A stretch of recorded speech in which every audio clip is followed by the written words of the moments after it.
Hi, this is Judy Sandrock, and in this video, we're going to go through what we're going to be doing during the Solar Eclipse 2024, collecting data with MaxIQ Space kits. The outline of this video is, first we're going to have a look at the Eclipse 2017 data collected and what we learned from that. Could we learn from this eclipse in 2024? Which kits and which X chips to use, setting up the kits, the Kibana dashboard, and what happens afterwards, and then some resources that we have included in the description of this video. During the solar eclipse of 2017, data was collected in Tennessee. And if we have a look at a number of hours over the period of the eclipse, we can see that the lux level, or the natural light intensity, dipped down to almost zero. Really, it was only a few elements and then began to rise again as the area came out of the eclipse. And we can see that there was a variation in the humidity as well as the air temperature and the atmospheric pressure. When the data was downloaded from Kibana to an Excel spreadsheet and correlations are run, we could see that the natural light intensity, or lux, to temperature had a correlation of 0.93, which is a very strong positive correlation, direct correlation. The lux to humidity was minus 0.88, which is also a very good inverse relationship. And then lux to atmospheric pressure was 0.92. Once again, a strong correlation, direct correlation. So what could we learn from the eclipse in 2024? One can't really see the figures on this map very well, but what it's denoting here is this line, the path of the totality of the eclipse. And then what we have is we have these degrees.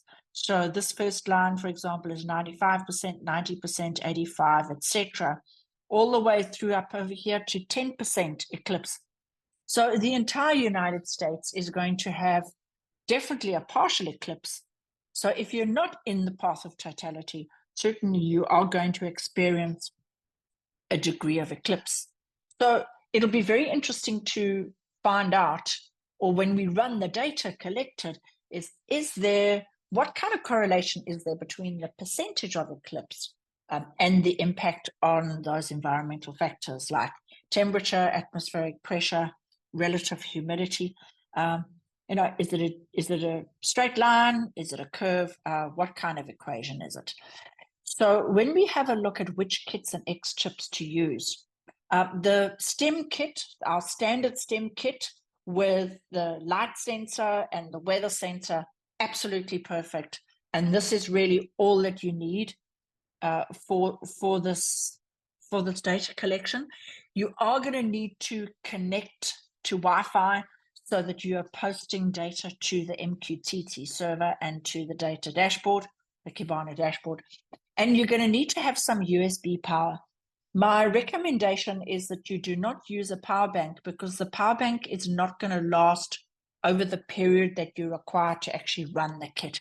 So what I would suggest is that you have some kind of an extension where you can actually plug it in to a wall socket using an extension cord of some kind.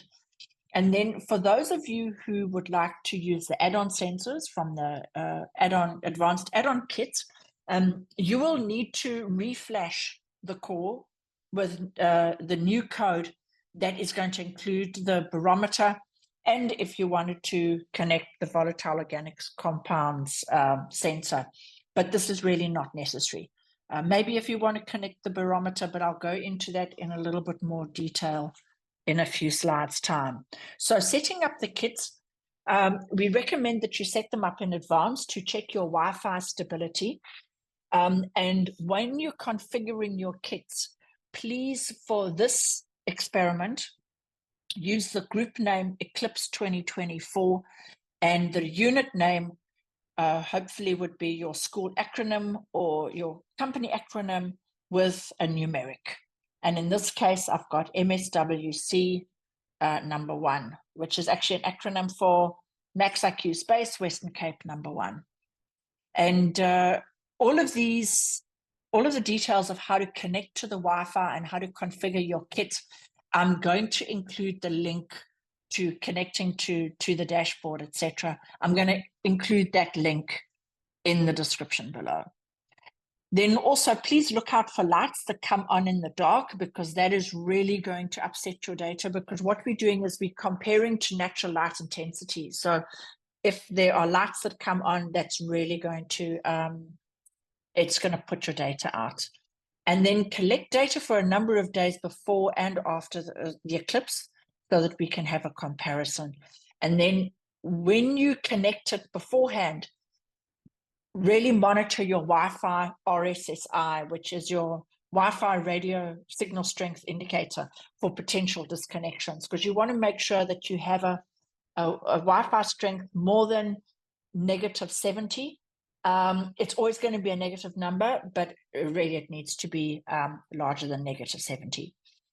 So from a Kibana dashboard perspective, so that address is, once again, if you haven't visited there for a while, is data.maxiq.space. And if it asks you for the username, that is data, and the password is MaxIQ.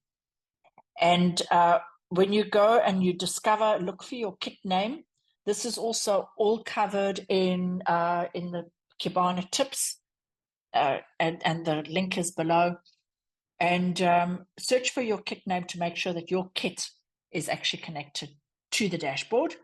And then if you actually want, when you want to start building your dashboard itself, then if you go to the dashboard tab, you will see that we've built a template for Eclipse 2024. So you could actually just base it on the template, so you don't have to build your own dashboard from scratch. And you can see that it's not going to be showing any data, because you need to enter your kit name there. And then please, very importantly, save this as your own dashboard. If you go to save and then save as a new dashboard and put your own name in with Eclipse 2024, so that you're not overwriting the template. This is the template for the kit that I had connected for a number of days, about 5 days. And you can see from and what it was outside our kitchen windows. So even though it was undercover, it was exposed to the natural light and to the elements, and it was out of the rain. So you can see that from a natural light intensity perspective, yes, we had a number of days. The first 2 days were a lot more sunny than the following 3 days. And we definitely had a response with air temperature. Those first 2 days that were very sunny had higher temperature peaks, and then followed by some lower temperatures, and relative humidity being the inverse of that. So where we had our high temperatures, we had low humidity, and when we had low temperatures, we had relatively high humidity, etc. But what's really interesting is what's happened here with the atmospheric pressure. You can see here that the atmospheric pressure was more influenced by the broader weather conditions than what was happening in my microclimate. And that is probably because we had a low pressure zone over us at that time, and then moving to a high pressure zone. So the barometer is not going to give you as valuable data as these other two sensors are, the weather sensor and the light sensor. So if you don't have the barometer and you aren't able to flash with the new code onto your kit, please don't worry about that. 90% of the value you're going to get from this project is just by using that standard kit. Here we can see this is the UV index. A lot of the time it wasn't exposed to any UV at all, because it was under a concrete cover. So this does look, it doesn't look so great, but that is what it is. And then my RSSI, my Wi-Fi connection, one can see that there were times where it dropped below -80. So it was really not very good at all. And there were periods where it was really nice and strong. And then what we can see over here below is the data table.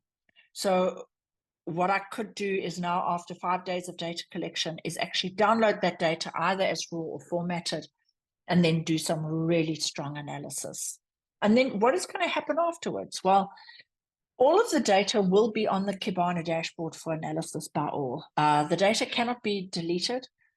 What happens is that if you're connected to, and while you are connected to the Wi-Fi, to the internet, that data is saved on our MQTT server, and then it is merely displayed on the Kibana dashboard. So if you find that by mistake you have deleted a visualization or you've deleted your dashboard or something like that, please don't worry.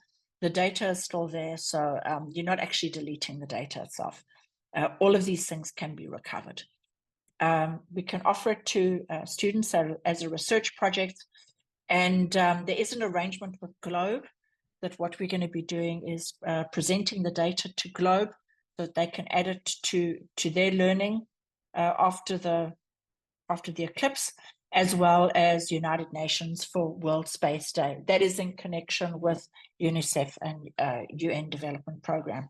That is pretty soon after the Eclipse. It's on April 22nd, and the Eclipse is on the 8th. But let's see, I'm sure they're not going to mind if we are a little bit late with that.